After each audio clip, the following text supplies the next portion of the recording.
Pregame.com.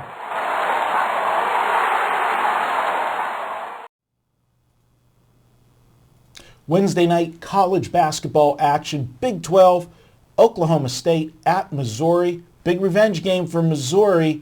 I'm Marco D'Angelo. I'm joined with Brian Leonard. We're taping on Monday, Brian, so we got to put up a projected line. I don't know about you, but when we get a game where the line's going to be this big, you know, it's hard to set the number because, you know, it's going to be a TV game. Is, you know, Vegas going to, you know, put the number exactly where it should be? But when it gets so big, you know, it's just hard.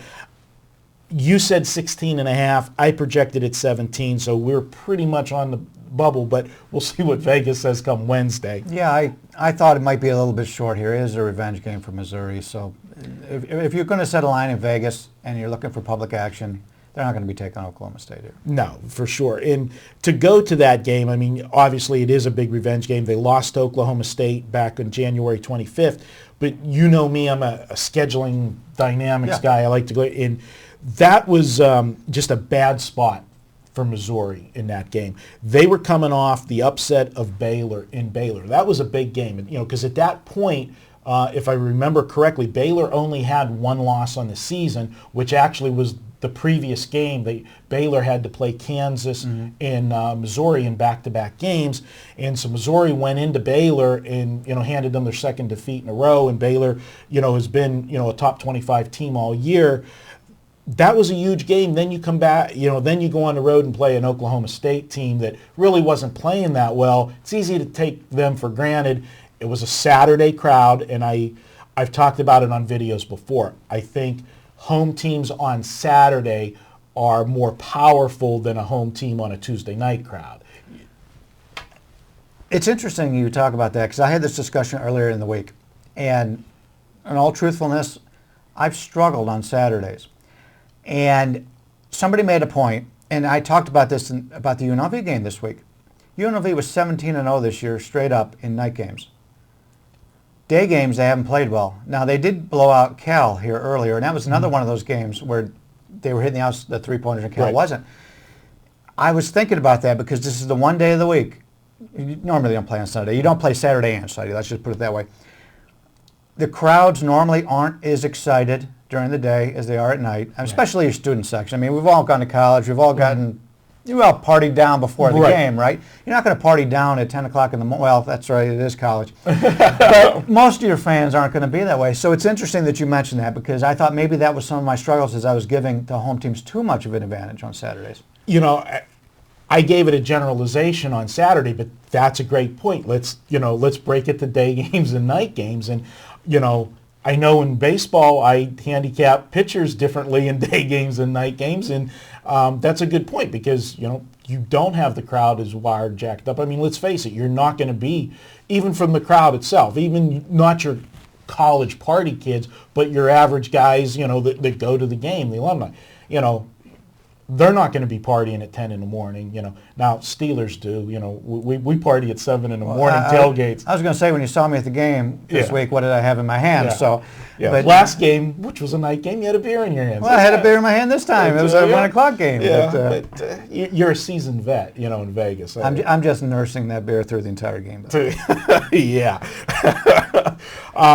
This is a situation, I think, you know, Missouri's going to be pumped for the game for sure, but just because it's revenge, you know, they can get it. They're laying 17 points here. That doesn't mean they're going to get it and cover. So I'm going to go a little different direction in the game. We'll see what your take is. I'm going to come back to it. I've got the total, but go ahead and set us up on how you're looking at the game. Well, you talked about Oklahoma State beating them in that game earlier. In fact, Oklahoma State's beaten them the last 2 times they played them. I like the way the Cowboys are playing right now. They've just played Kansas, Iowa State, and Baylor in the last 3 games. They're competitive in all 3 of those games.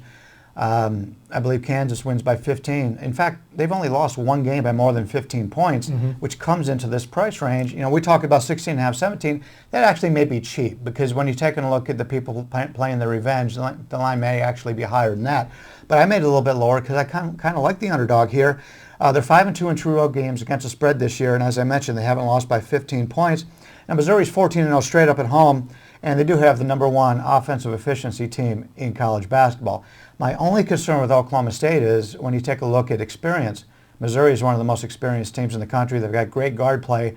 Oklahoma State's one of the youngest teams in the country. So what looks like an easy cover through, I was going to say 3 quarters, but 3 quarters of the game may turn out to be a situation where they just wear out at the end and they just can't keep up with the Missouri press. So that's something you have to keep in mind when you're taking a team that doesn't have the talent level as Missouri. Well, the last few weeks I've been given some unders here on the videos, and we've been doing quite well with them, and I'm going to go back to it. And what I'm going to look at here is the one thing that stood out for me from the first meeting when Oklahoma State went in there and upset Missouri at home. Oklahoma State put up 79 points against Missouri. That was a lot of points. Missouri generally doesn't give up that many points. Missouri scores a lot of points, but they generally don't give up that many points. So I think where the revenge mindedness is going to come from Missouri is they're going to shut down that offense. And the fact that they were coming off that big Baylor game, and if it was a letdown, to me, my psychology is if you're flat across the board. And if you don't have that intensity, where does it take the most intensity to play? We've talked about it so many times. It's easy to score because these are athletes. They all know how to score. But the effort comes from defense. And if there was a subpar effort after the big Baylor game, I think it showed up on the defensive end for Missouri. So I think you're going to see a huge defensive game from Missouri here. And because that first game went to a 79-72 game, 151 points, you're going to see an adjustment from the first total, which the line in the first game was 143.5. So you're going to see at least 143.5 in this one, probably a little bit of an adjustment higher. My handicap comes out to like about 138 or less in this game. I'm going to go with the under here is what I'm looking at. I was really impressed you were able with that Pittsburgh education to add those 2 numbers together that quick. Yeah, it makes a lot of sense. Oklahoma State's not a very good offensive team, and to put up 77 points, I mean, you take a look at their shooting percentages, they're not that good of a shooting team. Missouri is a very good defensive team, excellent offensively. Makes a lot of sense to me. Yeah. Back to the Pittsburgh number there with the adding. Normally we get stuck on 6. That's the number of Super Bowls we have. How many do you have? Oh, I thought you were going to say you always miss the extra point. Mr. Cleveland. I'm going to go with the under for my pick here. Projected, like I said, 138 is what I'm looking at for the game's total points. So as long as we see a total of 141 or higher, which I'm sure we're going to see, we've got to play on the under for Wednesday night. And you've got a slight lean to Oklahoma. Slight lean to the dog, but I am somewhat concerned that this game could be, probably the first half play would be a little bit better. We may get an actual point better because they're thinking, normally the way they have these, the better team is laying an extra point in the first half because they think they're going to come out with more energy in the first half. So first half play is probably a little bit better. All right, well, there you have it, our second video of the week. Brian, slight lean on Oklahoma State. I'm giving you official free play here on the under. It's not my video best bet. I'll actually have that later in the week. We're going to be back with one more video. We are going to look at an NBA game Wednesday night. We're going to take a look at Philadelphia at Orlando. That's up next. And remember, you can carry on the conversation at pregamevideos.com.